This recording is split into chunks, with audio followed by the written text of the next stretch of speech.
unang pupunta sa'yo? Kapit tayo mo. Kaya, para puntahan ka, huwag mo kakalimutan pag nagluluto ka ng tinola. Kita mo na yan. Sabi ko sa'yo eh. Tatabihin mo, wala sa Biblia yun.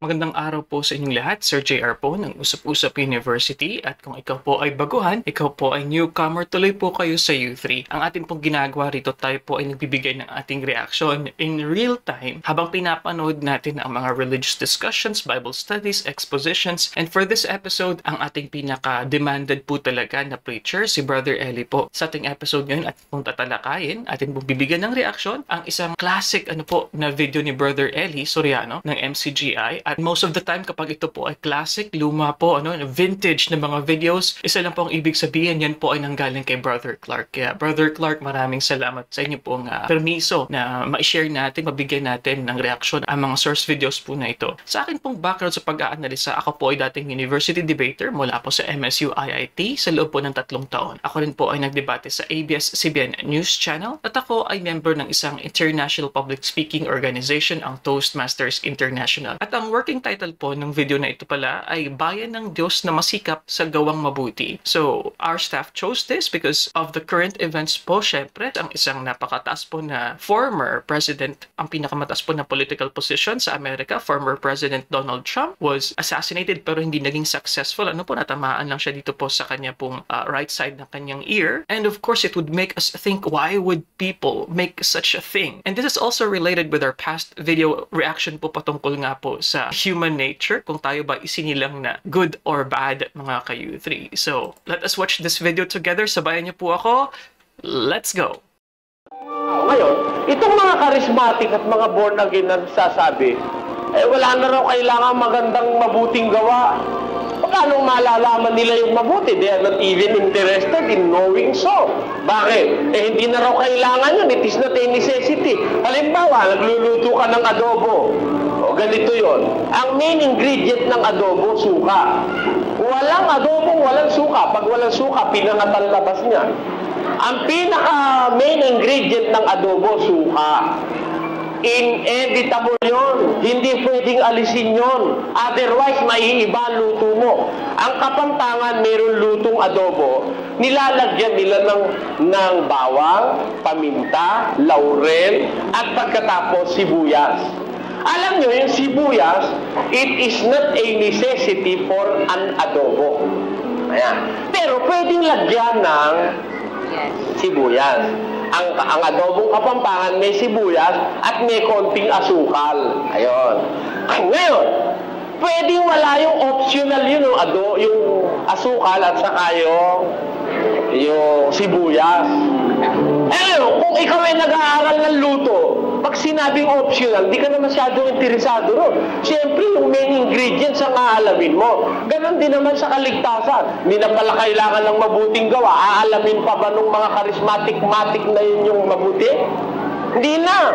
They will have no time for it because as they see it, hindi na kailangan yung mabuting gawa. Basta tanggapin mo na lang si Kristo bilang Diyos at Panginoon na sarili mo. Ayan.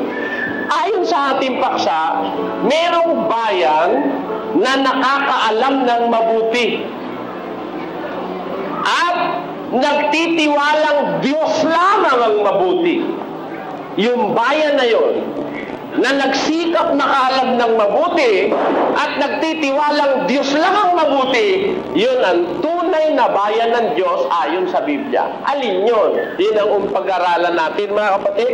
Pasisimulan natin ang isang paksang ito, walang tigil hanggang matapos. Ang bayan na yun na nakakaalam ng mabuti at nagtitiwalang Diyos lang ang mabuti. At sila ang tunay na bayan ng Diyos. Bakit ganon? Umpisahan natin ang ating pag-aaral.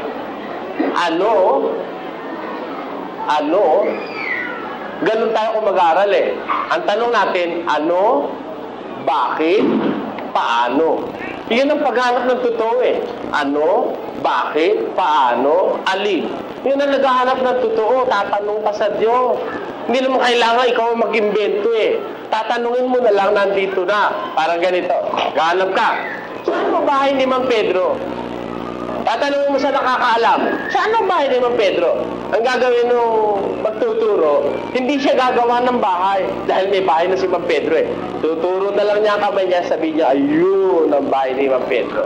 Ready na yung bahay ni Mang Pedro, tinitira na ni Mang Pedro. Nahanap mo lang yung address ni Mang Pedro. Tuturo sa'yo. Yung magtuturo, hindi nagagawa ng bahay. Meron ng bahay, tuturo na lang. Okay. So, kaunting input lang po. At sa atin pong mga viewers po na nagagalit, pasensya na po kayo. Ganito po talagang ginagawa natin dito sa U3. So, kaunting recap. So, 2 punto patungkol sa bayan ng Diyos. Una, ang nakakaalam ng mabuti. And number 2, they acknowledge na Diyos lang ang mabuti. It's really refreshing kasi alam ko po na magaling daw magluto si Brother Eli. Kaya this is, I think, the first time na ang reference ni Brother Eli ay patungkol sa pagluluto, yung mga sahog. So, I really like it. Kaunting tip po sa ating public speakers. Kapag tayo po ay nagbibigay ng ating mga speeches, so kapag kayo po ay nag-refer sa isang bagay na very relatable, katulad po ng pagkain, madali pong mapukaw ang attention po ng inyong mga viewers, lalong-lalo na ito, sinabi ni Brother Eli patungkol sa adobo. Sabi niya nga, hindi magiging adobo ang adobo kapag walang suka. Although, I don't totally agree to his point in saying na itong mga charismatic daw or mga Christian groups ay nakafocus na sila sa mga unnecessary daw na mga ingredients, kumbaga. Therefore, they don't have time to do what is good. While it is true for some or most, I think we could also not discount the fact na some of them are also doing what is good, na kumbaga may kabutihan din naman po na nagagawa. In fact, Brother Eli acknowledged that in an old video po sa kanya pong interview sa Campus Image, and he said that he appreciated the wisdom of the Catholics, for example, or the wisdom of the Iglesia ni Cristo. Yes, some groups, they focus on the unnecessary things and then wala na silang time for necessary things, as what Brother Eli has pointed out. I agree. Some would be doing unnecessary things and necessary things at the same time. And the third, a group may focus not on the unnecessary things, but focus on the necessary things. So yun po yung tatlong permutation ng posibleng mangyari po rito. Stretch out his hand and show you, yun ikaw ang bahay ni Mang Pedro. Ganon din naman sa Biblia. Gumagawa tayo ng tanong. Iniisip natin yung tanong ng kapwa-tao. Ang sagot nasa Biblia, ang tanong natin ganito, ano ang paniniwala ng bayan ng Diyos ukol sa mabuti? Tayo ba kapareho ng charismatic, hindi na raw kailangan ng mabuti? Hindi mabuting gawa, hindi na kailangan? Ano ang paniniwala natin ukol sa mabuti? Pakinggan nyo sa Lucas 18:18 hanggang 19. Ganito ang mababasa natin sa kasulatan, mga kapatid. At tinanong siya ng isang pinuno na sinasabi, mabuting guro, anong gagawin ko upang magmana ng buhay na walang hanggan? At sinabi sa kanya ni Jesus, bakit mo ako tinatawag na mabuti? Walang mabuti, kundi isa.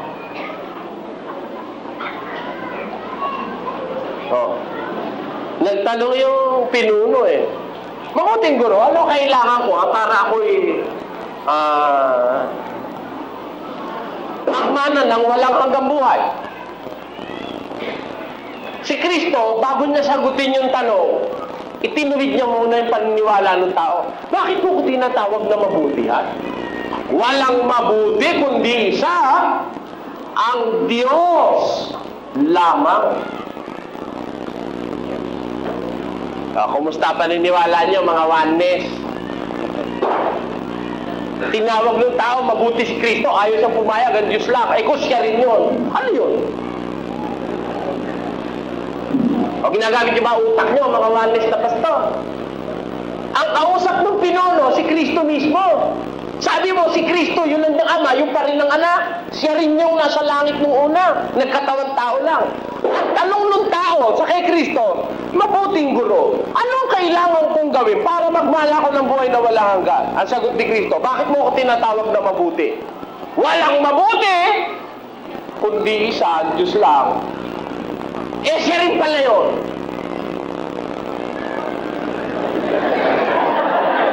Naintindihan niyo? Meron bagay kahit hindi mo paliwanag, pag matalino kausap ko, naintindihan eh. Kung siya yun, bakit naman tumanggi siyang hindi siya mabuti? Niluloko niya ba yung tao? Hindi matino isip ng Kristo nyo, no? Yung Kristo ng mga oneness, yung dating Kristo ni kapatid na Maria Manlangit, hindi matino isip. Bakit? Siya na rin pala yung ama. Nung tawagin siyang mabuti, ayaw niyang pumayag dahil isa lang daw ang mabuti. Yung ama, siya rin pala yun. Etc. etc. etc. Okay, before we continue mga kayuti, some things lang po no, na kind of got my attention as I'm listening to this. So may mga naririnig ako parang pagpukpuk yata. So I'm guessing maybe some construction is going on, you know, with this video. At ito rin po syempre ay luma po natin na video. I'm guessing around 1990s pa po siguro. At ang isa pang nakakuha din ng attention ko sa pakikinig po ng audio, may mga bata akong naririnig. So talagang luma pa po. Hindi pa po ito yung sa kanila pong chapel for sure. Because my understanding is still the church has been growing. Lalong-lalo na sa panahon na ito. Pero gusto ko rin po pala ma-mention bago ko po makalimutan kanina. Yung sinabi ni Brother Eli, tatlong tanong ang pwede nating erase when we talk about salvation, when we talk about religious things. Sabi niya, ano, bakit, paano, alin. Although dagdagan po natin mga kayuthri sa journalism po, ako po ay dating journalist, at napaka-basic po yan sa amin pong structure. Yung first na paragraph po sa isang artikulo, sa konsepto po namin sa journalism na 5 W's and 1 H. Yung joke pa nga dyan ng iba is 5 wives and 1 husband. So, 5 na W at isang H. What, where, when, who, why, and how. So, 5 W's and 1 H. So, shout out po yan sa mga naging school writers po, mga campus journalists po. Yan. Very common po yan sa mga news writers na yan ang mga basic na kinakailangan mong sagutin sa pagpapalaganap ng tamang impormasyon. And very similar here to what Brother Eli has said, mga ka-U3. Ayun. Sa matalino nakikinig, naintindihan yung punto ko. Kaya doon sa salita ni Kristo, bakit mo ako tinatawag na mabuti? Isa lang ang mabuti. Walang mabuti kundi isa. Ang Diyos lang. Yun lang ang mabuti. Teka muna. Panginoong Kristo, ikaw ba hindi mabuti? Sabi mo, walang mabuti kundi isa, ang Diyos lang. Ikaw ba hindi mabuti? Basahin nga natin sa 10:11 ng Juan. Pakinggan nyo ang sinasabi kay Juan 10:11. Babasa ko, ano? At sinabi ni Jesus, ako ang mabuting pastor. Ibinibigay ng mabuting pastor ang kanyang buhay dahil sa mga tupa. O, kita mo, dito. Siya ngayon ang may pahayag. Ako ang mabuting pastor. May mabuti pala siyang pastor. Bakit kanina nung tawagin siyang mabuting guro? Ayaw niyang patawag na mabuting guro. Sabi niya, iisa lang ang mabuti, ang ama lang. Bakit ngayon sinasabi niya rito, ako ang mabuting pastor. Ibinibigay ng mabuting pastor ang kanyang buhay dahil sa mga tupa. O ano ngayon yun? Kasi, intindihin nyo mga kapatid, mga kaibigan, mga kapitbahay, mga kapwa-tao, mga kalaban, mga kaibigan, eto, intindihin nyo. Nang tawagin si Kristo, mabuting guro, nagpakilala siya na, bakit mo ako tinatawag na mabuti? Isa lang ang mabuti. Ang Diyos lang. Ayun. Ayaw niyang patawag na mabuting guro. Ba't kaya, Panginoon Kristo, ba't naman ayaw mong patawag na mabuting guro? Miyam-miyang konti, tinawag mo sarili mo mabuting pastor. Bakit? Imbestigahin natin ang Panginoon. Tingnan natin kung sino nga ang mali. Kung yung Diyos, kung si Kristo, o kung yung nagbabasa ng Biblia, na nagkakakontra-kontra raw ang Biblia. Ang Biblia raw, mali-mali, kontra-kontradisyon. Tandaan mo, sabi ni Kristo, kapatid, nung tawagin siya mabuting guro, ayaw niyang pumayag, isa lang ang mabuti, ang ama lang, ang Diyos lamang, sabi niya. Pero sinabi niya, mami ang kaunti, sinabi niya, ako ang mabuting pastor. Tanungin nga natin, ba't ayaw pumayag, Panginoon, na ikaw ay mabuting guro? Bakit? Basahin natin ang dahilan. Sa 7 at 16 ni Juan, ganito ang sinasabi ng kasulatan, mga kapatid. 7:16. Sinagot nga sila ni Jesus at sinabi, ang turo ko ay hindi akin, kundi doon sa nagsugo sa akin. Ano sabi ni Kristo? Ang turo ko hindi akin. Kanino? Doon sa nagsugo sa akin. Ayun. Tama ba ngayon yung sabi niya? Tinawag siya, mabuting guro. Ayaw siya pumayag. Bakit? Alam naman niya yung turo niya, hindi kanya. doon sa nagsugo sa kanya. Kaya, kung mabuti man siyang guro, ang tawag mo, may itinuturo siyang tama na mas mabuting guro. Kanino? Yung nagturo naman sa kanya, yun ang mabuting guro at nag-iisa yun kasi pati siya tinuruan nun. Okay? Diba? Pati siya tinuruan nun eh. Dahil sabi niya, ang turo ko hindi akin, kundi sa amang nagsugo sa akin. Kaya nung tawagin siya, mabuting guro, hindi siya papayag. Dahil alam niya na may nagturo sa kanya, na yun ang pinakamabuti sa lahat ng guro. At ang sabi niya, yun lang ang mabuti. Tama naman yun eh. Tama, isa lang naman ang mabuti. Si Kristo hindi masasabing siya ang isang mabuti. Kaya nga magkaiba yung ama at ang anak eh. Hindi masasabing si Kristo ang isang mabuti. Ang ama ang isang mabuti. Eh bakit niya sinabi siya ay mabuting pastor? Ganito yan. Panoorin nyo mga kapatid. Panoorin nyo. Si Kristo mabuting pastor. Ibig sabihin ng mabuting pastor, taga-akay ng tupa. Ibinibigay ng mabuting pastor ang kanyang buhay dahil sa tupa. Eh, sino ba ang isinugo ng ama para magbigay ng buhay niya dahil sa tupa? Mamatay. Hindi ba si Kristo? Kung ang ama ngayon yung mabuting pastor, lalabas namatay ang ama. Di ba? Na hindi pwedeng mangyari at lalabagin sa Biblia. Sapagkat ang Diyos ay walang kamatayan. Eh si Kristo, bakit namatay? Nagkatawang tao sinugo para mamatay. Kaya siya nga ang mabuting tupa. Dahil yung mabuting tupa, mabuting pastor, ibinibigay ng mabuting pastor ang kanyang buhay dahil sa tupa. Yung ama, hindi pwedeng gawin ng ama yon. Bakit? Eh, wala nakatakda sa plano na ang Diyos ang mamamatay mismo. Yung anak niya ang mamamatay. Isasakripisyo niya yung anak niya. Hindi siya ang magsasakripisyo yung mamatay. Di ba? Kaya siya, ang ama, mabuti siya. Mabuti siyang ano? Eto, siya lang ang mabuti. Eto yon. Mabuti siyang ama. Tama? Mabuti siyang manlalalang. Tama? Mabuti siyang Diyos. Tama?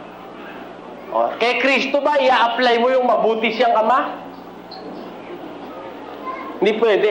So, eto po, being technical po ito no, si Brother Eli patungkol po sa terminology as he interprets what Jesus has said na ang mabuti lamang ay sa Diyos. So, isang question dito is, hindi rin ba pwedeng i-refer si Jesus na isang taong mabuti dahil by extension, ang nagpadala sa kanya ay mabuti, hindi rin ba pwedeng i-interpret na siya rin ay tawaging mabuti? Oo, pwede rin ba na dahil si Jesus ay naging tao at dahil ang nature ng isang tao ay may kasalanan, could that be a reason why he feels that hindi siya dapat tawagin na mabuting guro, na mabuti dahil ang Diyos lamang ay mabuti? And applying this, can members of MCGI consider themselves mabuti? Dahil kung ating titingnan ang strict na sense dito na ang mabuti lamang ay ang Diyos. And one last thing sa ating mental gymnastics mga ka-U3. I felt though, sa nagtanong kay Jesus doon po sa Citas, nung siya ay nag-refuse na wag siya dapat tawagin na mabuting guro, may implication ba sa pagtatanong na siya lamang ang nag-iisang mabuti? Kasi sinasabi niya ang Diyos lamang. So meron po yung exclusivity mga ka-youth kapag nagsabi ka ng only, lamang, wala nang iba. So it's either Jesus was not answering directly or responding well to what was asked of him and sees this as an opportunity to explain and give the right mindset that only God is the source of all good. Medyo incongruous kumbaga na sabihin niya na ang Diyos lamang ang mabuti, hindi siya pwedeng tawaging mabuting guro, pero pwede siyang tawaging mabuting pastor. So, kung ganun po, wala din palang exclusivity ang word na mabuti. Dahil pwede mo siyang i-apply. Ang ayaw niya lang is tawaging mabuting guro. Ayan, so these questions mga ka-youthi, I am throwing this out for you to have a discussion po sa comment section below. Ako ay reactor po lang, hindi po ako mangangaral ha. Dahil may tatay siya na mas mabuti sa kanya. O, di ba? O, kaya hindi maya-apply yung salitang mabuti kay Kristo. Pero bakit sinabi ni Kristo, siya ay mabuting pastor? Natural. Pwede mo sabihin, ako mabuting tao. Pwede ko ba sabihin, ako yung mabuting tao? Kayo ba, pwede nyo ba sabihin kayo mabuting tao? Natural. Pero para sabihin mo mabuti ka, nakikihati ka sa Diyos. Pero pag sinabi mo mabuti kang tao, pwede. Dahil ako'y tao, ang Diyos ay Diyos.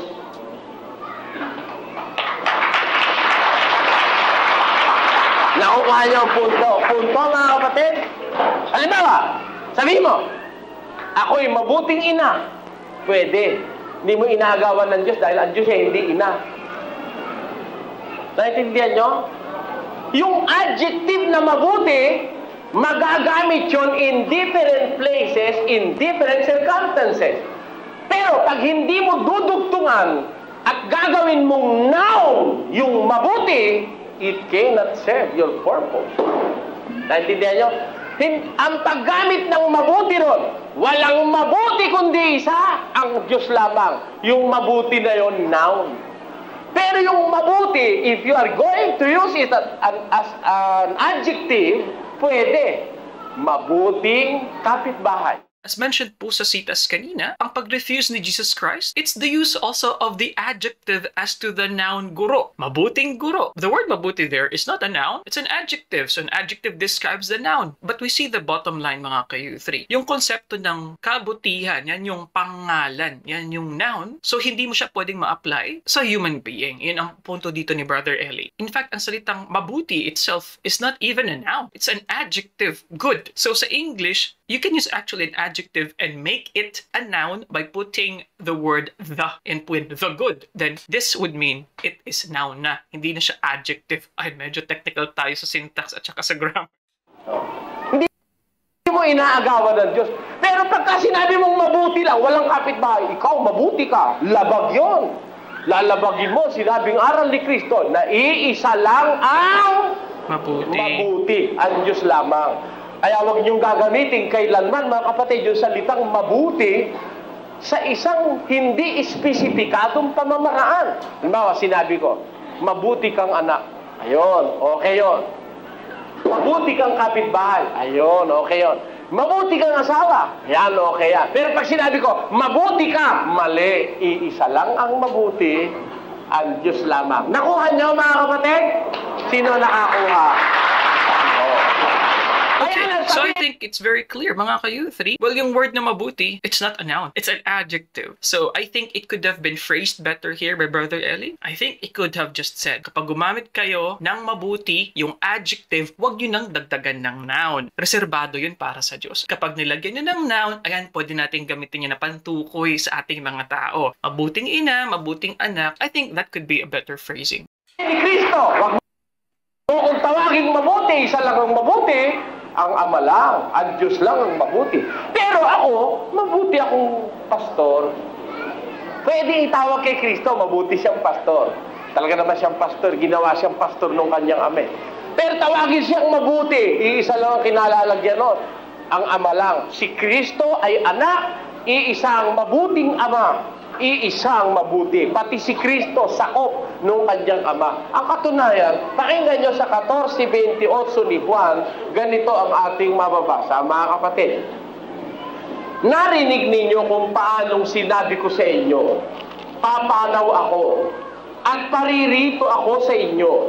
Kung ako'y inyong iniibig, kayo'y magagalang dahil sa ako'y pasasama, sapagkat ang Ama ay lalong dakila kaysa akin. Kita nyo?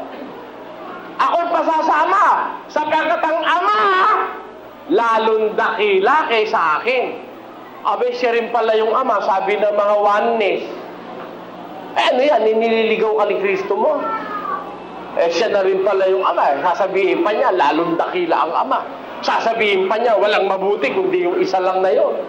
Kaya maling-mali ang pakahulugan ng oneness sa Biblia.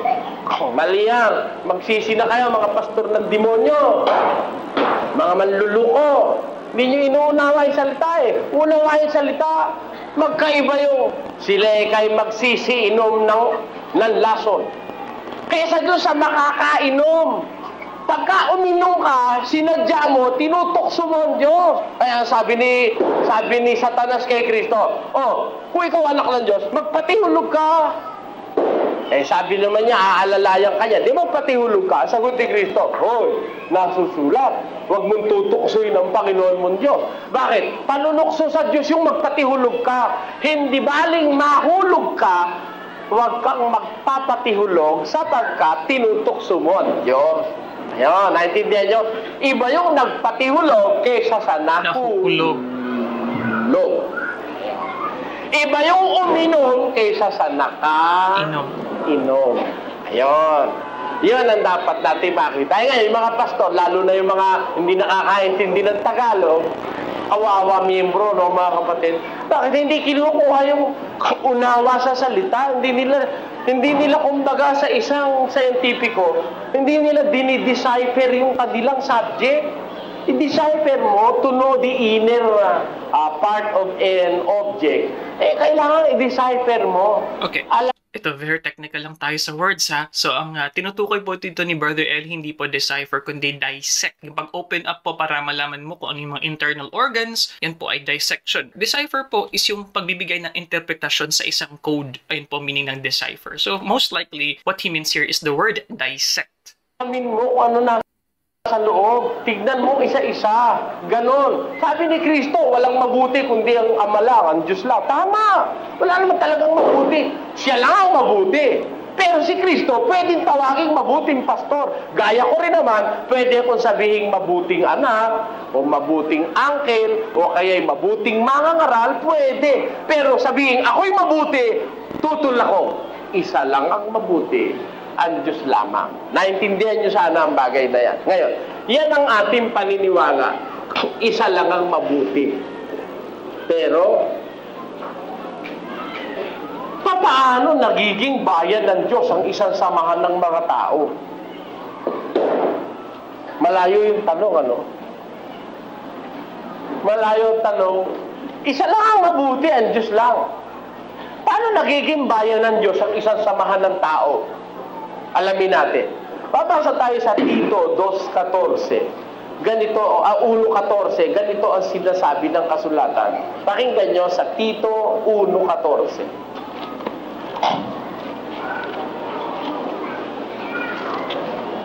2:14 nga. 2:14. Na siyang nagbigay ng kanyang sarili dahil sa atin, upang tayo'y matubos niya sa lahat ng mga kasamaan at malinis niya sa kanyang sarili ang bayang, ulitin ko, pinakikinggan niyo ba? Upang malinis ang wika niya sa lahat ng mga kasamaan at malinis niya sa kanyang sarili ang bayang masikap sa mabubuting gawa upang maging kanyang sariling pag-aari. Paano nagiging sa bayan ng Diyos ang isang samahan ng tao? Upang ang wika malinis niya sa kanyang sarili, ang bayang masikap sa mabubuting gawa, upang maging kanyang sariling pag-aari. Paano nagiging sa Diyos ang isang samahan ng tao kung tayo'y masumpungang masikap sa mabubuting gawa?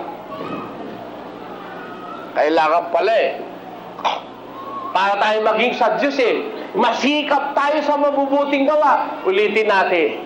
Paulit mo nga kapatid na sa 2:14, baka nagkamali ako ng pagbasa. Pakinggan nyo, 2:14 ng Tito. Na siyang nagbigay ng kanyang sarili dahil sa atin, upang tayo'y matubos niya sa lahat ng mga kasamaan, at malinis niya sa kanyang sarili ang bayang masikap sa mabubuting gawa, upang maging kanyang sariling pag-aari. Yung salitang upang, nagpapakilala ng purpose o ng layunin. Upang maging kanyang sariling pag-aari, para maging sa Diyos ang isang bayan, kailangang masikap yung bayan sa mabubuting gawa. Matutupad kaya ito sa charismatic? Sa mga born again? Pwede ba to? Pwede ba yun? Yung palang bayan sa Diyos masikap sa mabubuting gawa yung charismatic hindi na raw kailangan ng mabuting gawa Yung nakadiskusyon natin dito sa Telaksan, sa Makabebe. Yung nakadiskusyon ko apostol doon sa sa Marikina. Ano gusto ng pangalan? Kailangan mo mabuting gawa. Ang kailangan mo lang, tanggapin lang si Jesus bilang personal na tagapagligtas. Sabi ko sa loob-loob ko, malaking dunong paniniwala na yun. Ano? Malaking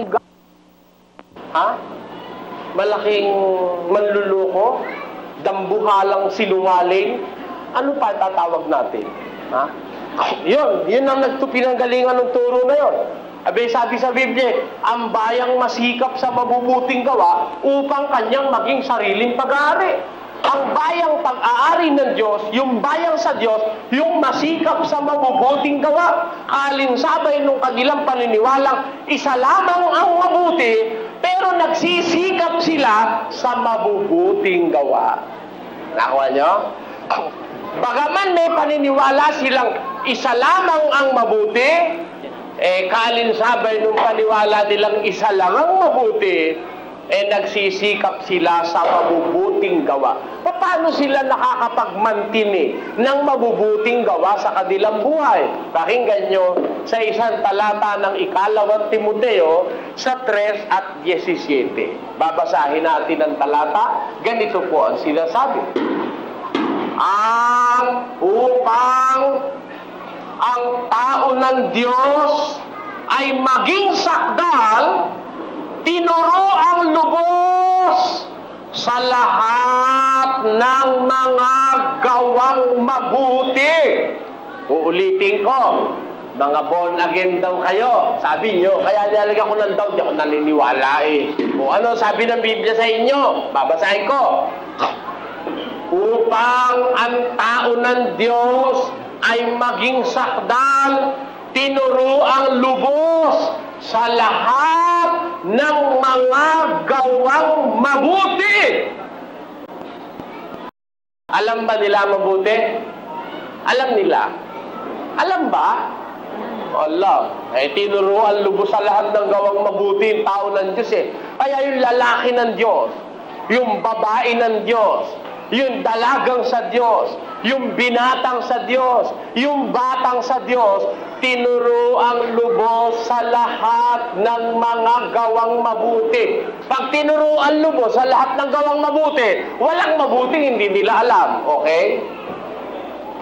Lahat ng gawang mabuti, tinuro. Meron ba silang mabuting hindi alam? Ayun. Kaya, pwede siyang maging mabuting ama ng tahanan. Pwede siyang mabuting ina ng tahanan. Pwede siyang mabuting anak. Pwede siyang mabuting ina. Kapatid. Pwede siyang mabuting biyanan. Pwede siyang mabuting hipag, bayaw, inale. Pwede siyang mabuting amain. Pwede siyang mabuting kamag-anak sapagkat ang tao ng Diyos para maging sakdal. Tinuro ang lubos sa lahat ng mga gawang mabuti. Nowhere in the Biblia, in the Bible, na pwede mong sabihin, hindi na kailangan niyang mabuting gawa. Saan mo mababasa yun? Tanda? Ibig sabihin, kinukontra ng Biblia sarili niya. Sabi ng Biblia, yung tao ng Diyos, tinuruan lubos sa lahat ng gawang mabuti. Ay, pati pananamit, kung paano yung mabuti, yun ang tinuturo Pati pananamit, pati pagkain, pati pag-inom. Tinuturo ng Diyos lahat ng gawang mabuti sa Biblia, makikita mo I think this is a limited view by Brother Eli in looking at other sects na nagsasabi that good works will not save you but the faith in Jesus Christ. But it doesn't mean na hindi na sila pwedeng gumawa ng mabuti.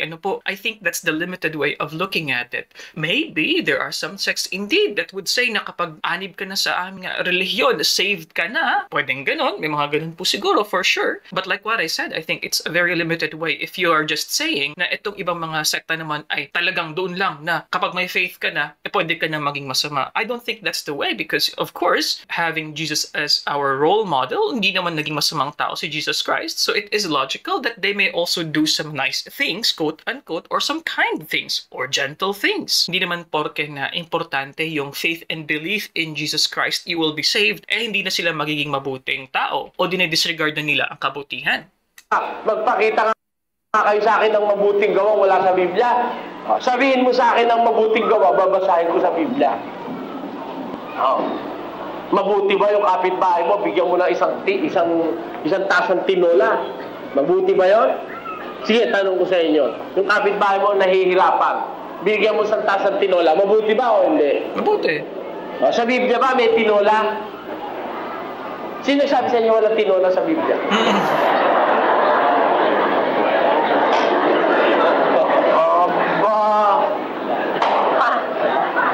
Kayo pala naman eh. Madali pala kayong mailigaw ng mga pastor na maluloko pag sinabi nyo walang tinola sa Biblia. O sa Biblia ba may mababasa ang palaya? Wala. Pero may mababasa ako ang palaya. Sabi sa Biblia, kakanin nyo ang mapapait na gulay. O, ano ba yung ampalaya? Gulay ba o hindi? Mapait ba o hindi? May ampalaya ba? Wala. May ginisang ampalaya. Nasa Biblia yon. Kita nyo? Yung tinola, mabuti bang bigyan mo yung kapitbahay mo ng tinola? I think so. Walang mababasa ka sa Biblia. Sino sabi sa'yo? Ang sabi sa Biblia, ang kapitbahay na malapit, mas maigi kaysa sa kapatid na malayo. Kita mo na. Di kasama na tinola ron. Paano nasama? Kasama ron. Kasi sabi ng Biblia, yung kapitbahay na malapit, mas maigi kaysa sa kapatid na malayo. May kapatid ka nga, nasa Nueva Ecija. Yung kapitbahay mo, katabi mo rin sa apalit. Pag nandigas ka, sino ang unang pupunta sa'yo? Kapitbahay mo. Kaya para puntahan ka, huwag mo kakalimutan pag nagluluto ka ng tinola. Kita mo na yan. Sabi ko sa iyo tatabihin mo, wala sa Biblia yun. Nasa Biblia yun. Lahat ng mabuting gawa na gagawin mo sa tao at sa kapwa mo tao, nasa Biblia. Walang mabuting gawa, wala sa Biblia. Pati yung pakikisama sa kapitbahay, pag-alaala sa mga kasiping mong bahay, nasa Biblia yun. Ganon din naman mga kapatid, ang ibig ko sabihin sa inyo. Yung mabuting gawa, napakarami nun. Napakarami at ang lahat ng mabuting gawa, gusto ng Diyos matutunan ng mga lingkod niya. Kaya sabi ng Biblia, ang tao ng Diyos upang maging sakdal, tinuruang lubos sa lahat ng mga gawang mabuti. Antikristo ang pastor na magsasabi na hindi kailangan ng mabuting gawa. Antikristo sa demonyo, manluloko ang ganyang mga mangaral. Ang mga bagay ngang ito, mga kapatid, ay inianyo ko sa halimbawa sa aking sarili at kay Apolos dahil sa inyo, upang sa amin mga tuto kayo na huwag magsigit sa mga bagay na nangasusulat. Ano dapat matutunan ng miyembro? Matuto kayo, sabi ni Pablo sa mga Kristiyano sa Korinto, huwag hihigit sa mga bagay na nasusulat. Okay, kailangan ang matutunan mo, pati abuloy nakasulat. Nakasulat ba yung love offering? Halinga. Sige nga. Sulat ba love offering? Patunayan mo nga may love offering sa Biblia. Saan mo nakuha yung past offering? Past offering. Saan mo nakita yung abuloy ng Santa Cena? Abuloy ng Huwebes? Abuloy ng Mr. and Mrs.? Abuloy ng Division? Abuloy sa anibersaryo? Saan mo napagpo yan? Meron ba niyan? Wala. Iginagaranti ako, lalamunan kong nag-iisa. Lahat ng pastor na humihingi ng abuloy ng Huwebes, tawagin nyo. Patutunayan ko, wala sa Biblia ang abuloy ng Huwebes. Kung wala sa Biblia, dinadagdagan nyo yung nakasulat. Kung dinadagdagan nyo, nagpapayamang kayo. Di ba? Nagtitipon ba kayo? Hindi. Nagtitipon na.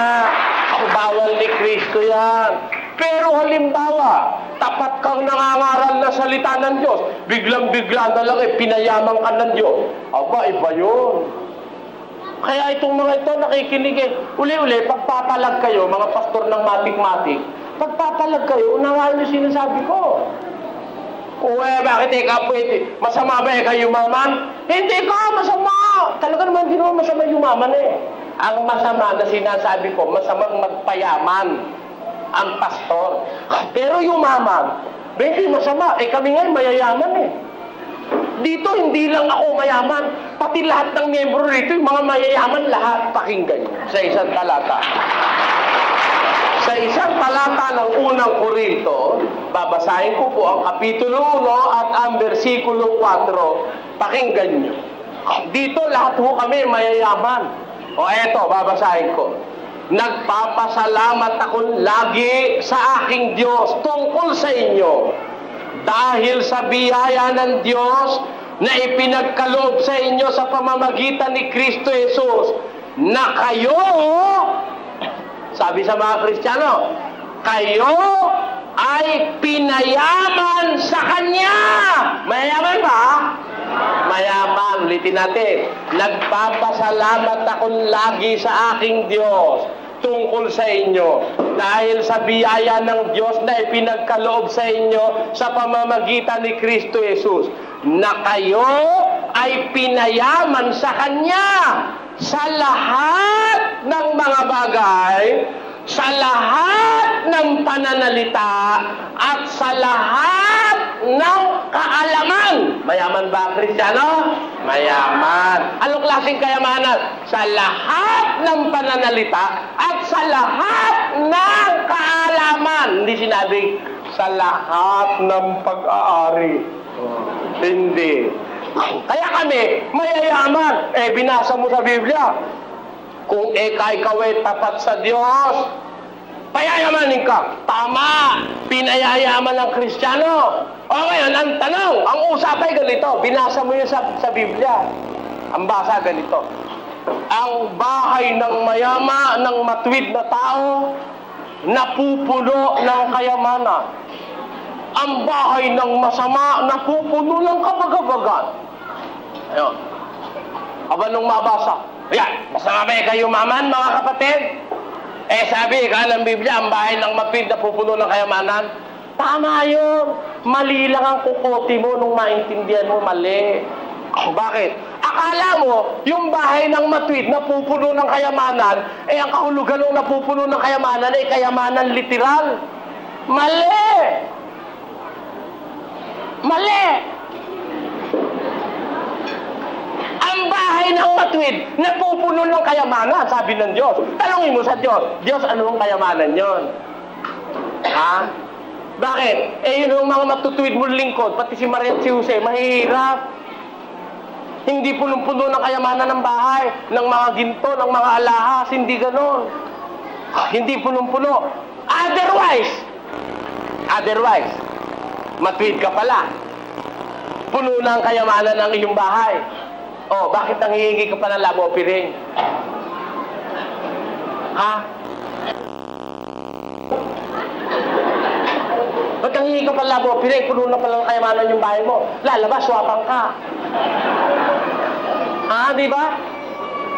Ang mga apostol, pinayaman na pala sila ng Diyos. Ba't humihingi sila ng abulihan sa miyembro?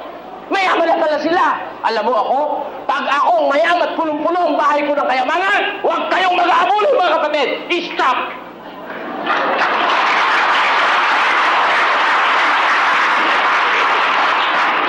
May punong-puno na! Saan mo pa lalagay? Swapaw! Pag nangingi ka pa, swapaw ka! Pag nangingi ka pa, pinayaman ka lang pala, matuwid ka, pinumpulo na bahay mo ng kayamanan, pati ka pa nangingi ng tithes, na ikapo, ng lamaw piring, dinagdagan mo pa nung wala sa Biblia, hingi ka pa nangingi, ano ang kahulugan? Swapaw! Ang ganyang mga karal. Ay, bakit swapang? Baka sabihin niyo, nagmumura ako. Swapang talaga. Basa, pakinggan niyo. Ikaw pala, mapit, pinayaman ka na ng Diyos, hindi ka pa nanghingi ng tithes at labo piring. Bakit? Eto, oo, ang mga aso ay matatakaw. Swapa nga. Ano? Di ba magkasino ninyo swapa at matatakaw? Sino yun? At sila kailanman ay walang kabusugan. Talaga nga pala kahit punong-puno na hihingi pa rin. But hindi nabubusog eh. Sino yon? Ang mga ito, mga pastor na hindi nakakaunawa. Amen? Amen. Kaya nga kahit punong-puno na ang bahay, punong-puno na ang kayamanan, sabi niya, yung matuwid doon, pinayayaman ng Diyos, punong-puno rin ng kayamanan. Kung totoong nagaganap sa'yo yan, at ikaw ay matuwid, puno na ang bahay mo ng kayamanan, huwag ka lang humingi ng labo piring. Wala na ikapo. Sa ako, kung ganun ako, sasabihin ko sa kapatid, mga kapatid, lahat ng klase ng abuluhan, suspended! Tama? Para patunayan ko na nabubusog ako. Tama? Pero pulong-pulo na pala kwarto ko. Hindi na kasi sa bahay, nasa bangko na. Hindi na rin kasi sa bangko sa Pilipinas, dinala na sa Switzerland. Kurakot ka pa ng kurakot. Swapang! Ayan ang tama sa'yo. Di ba? Tama nga, kapatid? Kung sasabihin nyo, nagmumura ako, hindi. I'm just using the right word for you. Swapang. Ayan ang dapat nating makita. Puno na pala ng kayamanan. Hindi mo muna tinanong sa Diyos. Sabi mo, Diyos, ikaw ang nagpapayaman. Ikaw din ang nagpapadukha. Sabi mo, yung matutwid, pinagpapala mo. At pag pinagpala mo ang matwid, napupuno ng kayamanan ng kanyang bahay. Tanong, Diyos, ano pong kayamanan nyo? Sinagot ni Pablo, pinayamang kayo sa lahat ng bagay, sa lahat ng pananalita, sa lahat ng kaalaman, sa lahat ng karunungan, mayaman ang Kristiyano. Pero sa kakanin, sa daramitin, mayaman ba? Sa mga ka-U3, sa lahat po ng mga pinakinggan natin, ng mga source videos po natin kay Brother Eli, I think yan ang pinakamaraming beses na repetitive po na pagsabi ng swapang. And well, Brother Eli is saying na itong paggamit ng word na swapang, hindi naman yan pagmumura, kundi ito yung appropriate na word na dapat gamitin. Ang impression po sa akin yan, I could really see, the hatred or a deep emotional feeling against these pastors, mga ka-U3 na talagang nangaabuso, mga gahaman, mga swapang. And I agree with Brother Eli to this extent. At ako man po, personally, I don't like it. Nagpapayaman yung mga leader ng mga relihiyon.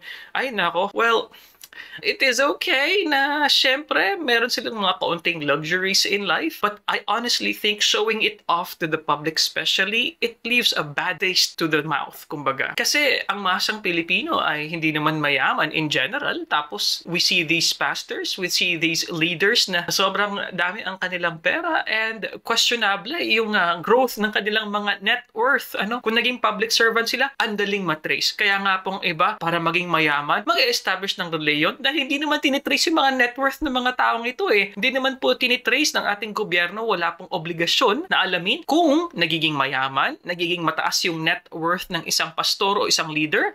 At pangalawa, walang posibleng kaparusahan po yan dahil outside po ang ating estado sa church. Pero mabalik po tayo sinabi dito ni Brother Eli. Like what I said, I don't find it offensive na sinabi niya po na swapang, pero po kasi it's a negative word and sa atin pong kultura, like what I mentioned po sa ating mga past video episodes, yung Asyano kasi na kultura, we are very non-confrontational. Ayaw natin makarinig ng mga ganitong negative na mga salita. And undeniably, that has been the signature of Brother Eli. Very direct, very frank. Some people may not like it, but some people are drawn to it. Bakit? Dahil there's a certain level of honesty when you are saying these things, when you confront other people. Some people tend to appreciate that because you're just honest and you are brave. Basa. Pakinggan nyo sa isang talata. Kita nyo na. Hindi nyo naintindihan ang Biblia. Kung bakit? Ito sabi ni Pablo. Hanggang sa oras na ito'y nangagugutom kami. Ayun. Gutom ba?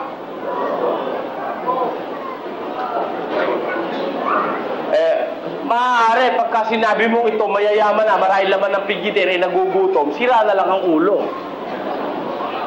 Biro mo, marami na palang pera eh. Maraming kayaman eh, nagugutom pa. Sabi ng Biblia, yung mga Kristiyano noong una, hanggang sa oras na ito, nangagugutom kami. Mga hubad, nangauuhaw, mga hubad, at mga tinampal, at wala kaming tiyak na tahanan. Paano mapupuno yung tahanan niya? Wala pala siya tiyak na tahanan. Okay? Naintindihan niyo ba yung katangahan ng nagsasalita na yun, mga kapatid? Ito, mga tunay na Kristiyano. Tapat sa Diyos. Wala ng buhay dahil sa gawain. Pero sabi niya, hanggang sa mga oras na ito, nangagugutom kami. Mga hupal, mga tinampal, wala kaming tiyak na tahanan. At kami nangagpapagal na nagsisigawa ng aming sariling mga kamay. Bagaman inuupasala, kami nangagpapala. Bagaman pinag-uusig, nangagtitis kami. Bagamat mga sinisiraang puri, aming pinamamanghikan. Kami naging tulad ng yagit ng sanlibutan, sukal ng lahat ng bagay hanggang ngayon. Hanggang kailan? Ang nakasulat hanggang ngayon eh. Kaya pag binasa mo ito ngayon, hanggang ngayon. Pag binasa mo ito bukas, hanggang ngayon. Pag binasa mo ito hanggang malapit na ang katapusan ng mundo, hanggang ngayon. Ang Kristiyano, parang yagit ng sanlibutan. Hindi mayayamang kagaya ng nasa Panginoorin ng nagpapayamang mga pastor ng matik-matik. Naintindihan nyo? Bakit? Sabi ng Biblia, yung mga Kristiyano pinayaman sa lahat ng bagay. Alam mo lang saan sila hindi mayaman? Sa pira.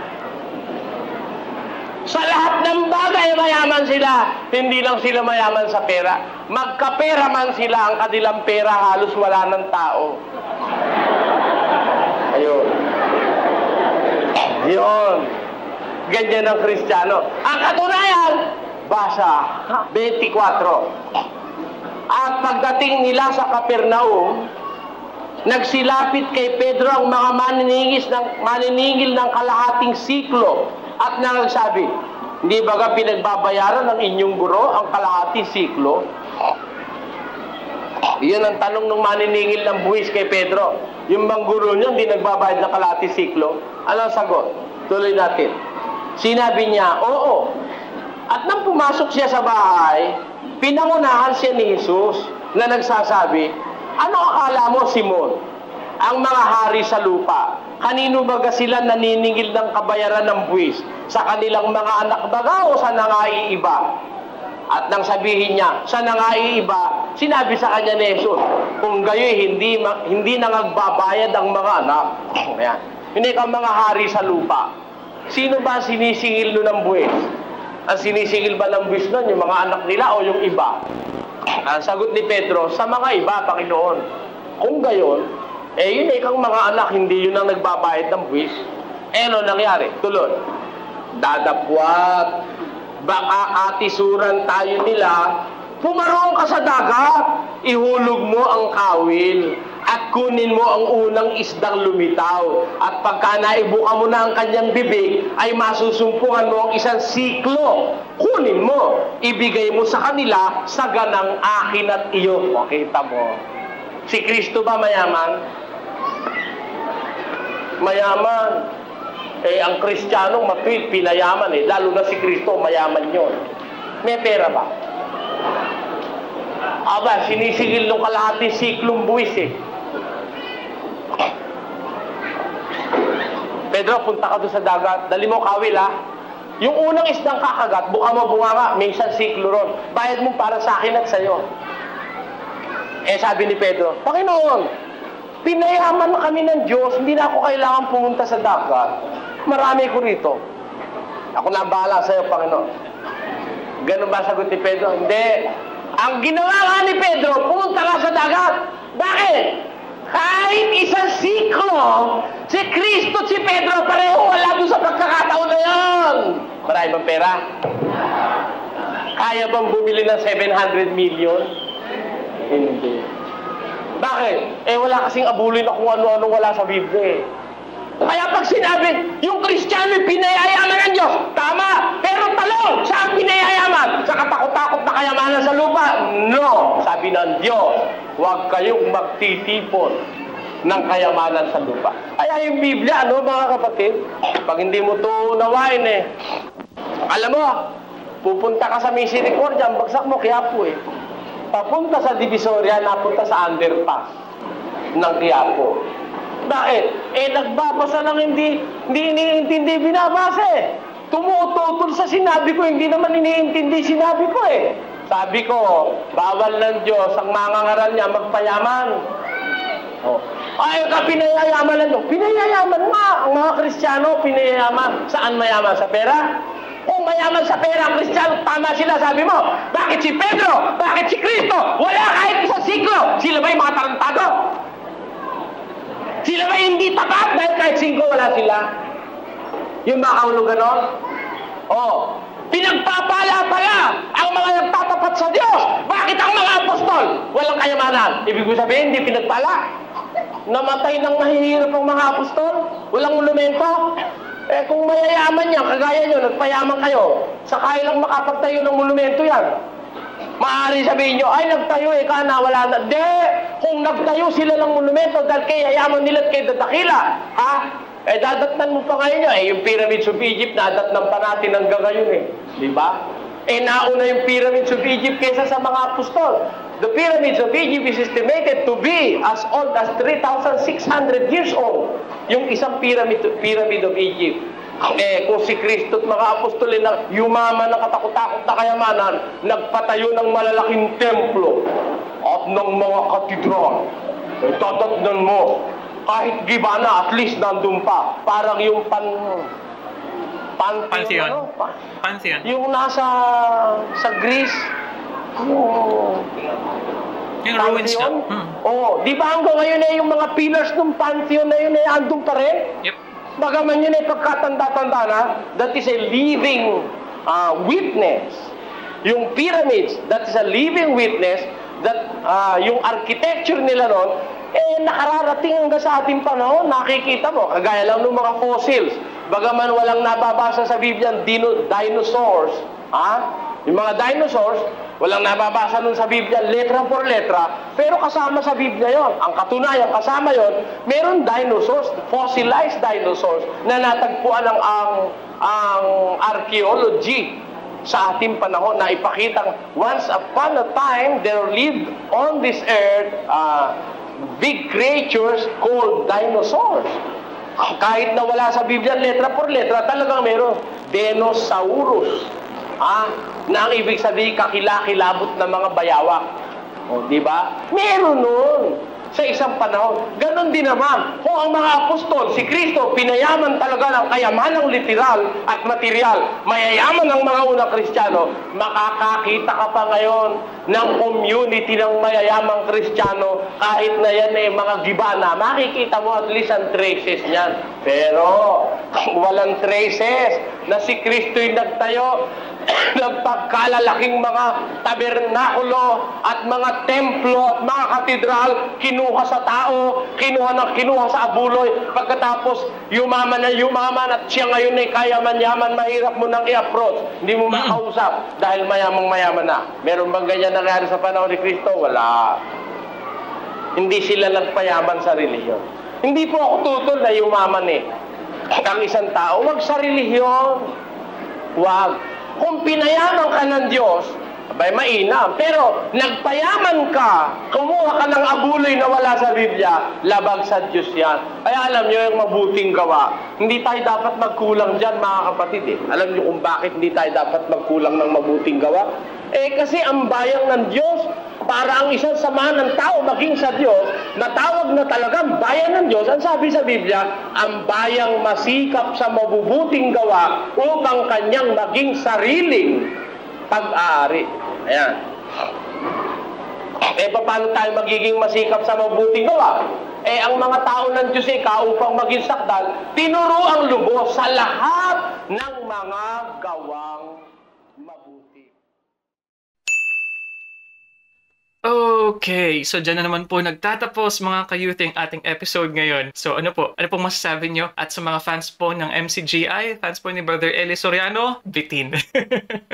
Always, no? Sa last episode natin yun na hindi nga po yata umabot ng 1 oras. On the other hand, ito na naman po, I think more than, maybe almost an hour also. So lagi po yan sinasabi, whether it's 1 hour or 3-hour video, bitin. Pero anyway mga ka-youth, ako po ay nagagalak na kayo po ay nandito na naman. And syempre, hindi ko na po kayang i-conclude po or i-sum up lahat po ng mga nasabi ko kanina sa atin pong reaction dahil nga po I am doing it in real time. So sana po isinamahan niyo po ako. Pero sa main points lang po, syempre, Ang pinag-uusapan po ay isang bayan na kumbaga sa Diyos. At ang bayan daw po na sa Diyos ay nakakaalam ng ano ang mabuti. At number 2, na Diyos lamang ang mabuti. Although if you also notice, I did focus on the right words to really use the more appropriate phrases to use here is yung adjective na mabuti. Hindi po yun noun eh. So sa English po kasi, yung adjective pwede nating ma-refer yan as the subject or the noun pag nilagyan mo ng the good. So it becomes the noun form. Pero sa Filipino language, yung word na mabuti has always been an adjective. Pang-uri. Hindi po yan pangalan, hindi siya noun. So ang main point kanina ni Brother Eli, kapag ginamit mo yung pang-uri na mabuti is wag mo nang lagyan ng noun. Pag sabi mong mabuti, that's towards God. Kapag nilagyan mo naman ng noun, mabuting nanay, mabuting tatay, so it's pang-uri plus pangalan. Adjective plus noun, okay lang yon to refer to a person. Although interestingly, katulad nga rin po nung na-mention ko kanina, when Jesus was referred to as mabuting guro, he refused and sinabi niya na ang Diyos lamang ang mabuti. I think it was a learning opportunity na nakita ni Jesus Christ to tell the concept or the idea na ang tanging mabuti ay ang Diyos. Kaya nga sinabi ko rin po kanina, hindi yun directly responsive sa question. Dahil kung naging responsive si Jesus sa pagtatanong lamang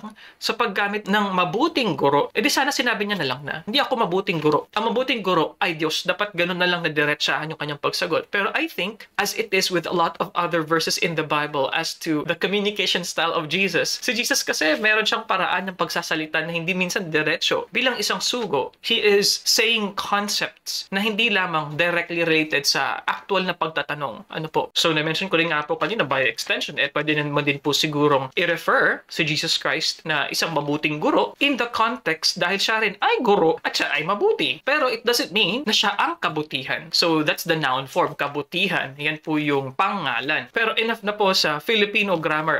Para sa akin, this preaching ni Brother Eli, it shows to me his passion. Makita po talaga natin. I could also feel, I would say hate or a very strong negative emotion towards other pastors po na nagpapayaman. No? In fact, medyo malutong nga yung pagkakasabi niya na swapang yung mga leader na ito. Swapang yung mga religious leaders na kung saan nagpapayaman dahil sa abuloy, dahil sa tithes, dahil sa mga kontribusyon ng kanilang mga membro. And I honestly share this feeling with him. Dahil sa ating panahon, itong video na ito, I'm guessing this was around early 90s or late 80s. And hanggang ngayon, ang dami pa rin po naglilipa ng mga relihiyon na nangamimera po talaga. Pero gusto ko lang po also i-mention yung sinabi po ni Brother Eli na lahat ng kabutihan ay makikita mo sa Biblia. I like that because it gives us the idea na yung guide sa kabutihan ay wala nang iba kundi nasa Biblia at ang guide ng kabutihan ay ang Diyos. So sa katapusan po ng video natin, parang nag-call back si Brother Eli sa main idea. So ganun po yun. Huwag nating kalimutan mga ka-youth kapag tayo po ay nasa isang public speaking po na situation, kapag kayo po ay merong ideya, pagkatapos po ng introduction ninyo, yung mga concepts na po sa loob po ng content, yung main body ng inyong speech, it's important to have a recap